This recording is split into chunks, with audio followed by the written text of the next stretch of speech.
আমাদের সকলের বাবা যিনি, তিনি হলেন আব্বা আদম আলা নবীনা আলাইহিস সালাম, সকলের বাবা। তাহলে তার প্রথম বাড়ি ছিল কোনটা, মূল বাড়ি ছিল কোনটা? দুনিয়া না জান্নাত? তাহলে আল্লাহ তাকে সৃষ্টি করে জান্নাতকে তার জন্য বাড়ি বানিয়ে দিলেন এবং সেখানে তিনি লম্বা সময় থাকলেন। এরপর পরীক্ষার জন্য আল্লাহ দুনিয়াতে পাঠালেন। দুনিয়াতে যখন পাঠিয়েছেন তখনই বলে দিয়েছিলেন, ওয়ালাকুম ফিল আরদি মুস্তাকাররুন ওয়া মাতাউন ইলা হিন। চিরকালের জন্য না, নির্দিষ্ট কিছু সময়ের জন্য তোমরা দুনিয়াতে থাকবা, সেখানে তোমরা দুনিয়াতে ভোগ করবা, তবে এটা ইলাহিন, সুনির্দিষ্ট সময় পর্যন্ত হবে, চিরকাল হবে না। তার মানে আসলেন জান্নাত থেকে, ফিরেও গেলেন জান্নাতে, মাঝখানে এসেছিলেন পরীক্ষা দিতে।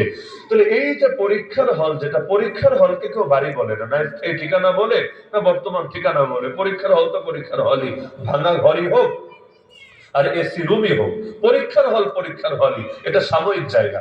তাহলে মূল স্থায়ী ঠিকানা হচ্ছে জান্নাত। এসেছিল না জান্নাত থেকে, ফিরেও গেলেন জান্নাতে। তাহলে তিনি যেহেতু আমাদের বাবা, বাবা থাকেন যেখানে, সন্তানও তো থাকবে সেখানে। কারণ বাপের বাড়ি তো সন্তানের বাড়ি হবে। তাহলে দেখা যাচ্ছে আমাদেরও তো স্থায়ী ঠিকানা মূলত জান্নাতি। আর দুনিয়া দারু মান লা দারা লাহু ওয়া মালু মান লা মালা লাহু ওয়া লাহা ইয়াজমাউ মান লা আকলা লাহু। দুনিয়া হলো তার বাড়ি যার আসল বাড়ি নাই, দুনিয়া হলো তার মাল যার আসল মাল নাই। শুধু দুনিয়ার জন্য জমা করে তারা যাদের আকল বুদ্ধি বলতে কিছু নাই। তাহলে সেই জান্নাত যদি স্থায়ী ঠিকানাই হয়, তাহলে স্থায়ী ঠিকানায় যেতে বাধা কোথায়?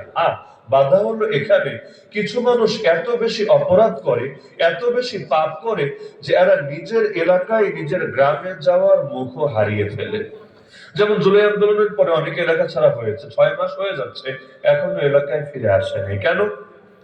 অনেকেও না করেছে, তুই এলাকায় আসিস না, না কেউ না করে নেই, কিন্তু ও জানে এই পরিমাণ আকাম কুকাম করেছে, এলাকায় আসবে কোন মুখে? যদি আসে পাবলিক বানায় দেবে, এমন ভাবে বানাবে ও সারা জীবন এই স্মৃতি বয়ে বেড়াতে হবে।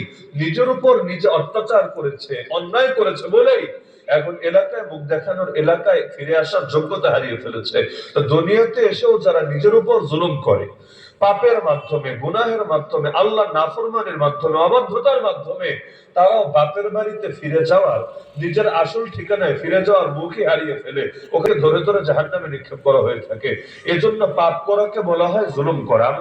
আল্লাহ দোয়া শিখিয়েছে আমাদেরকে, আমরা দোয়া করি রব্বানা যালামনা আনফুসানা, অর্থ কি এটাই তো, হে আমাদের রব, নিজেদের উপর জুলুম করে ফেলেছি।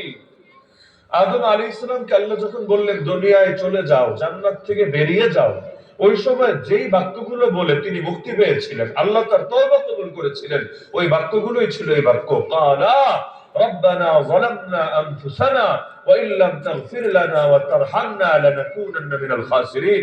তারা উভয়ে বলে উঠলেন, উভয় মানে আমাদের আদি পিতাও আমাদের আদি মাতাও, উভয়ে বলে উঠলেন। আদম আলাইহিস সালাম বললেন, হাওয়া আলাইহিস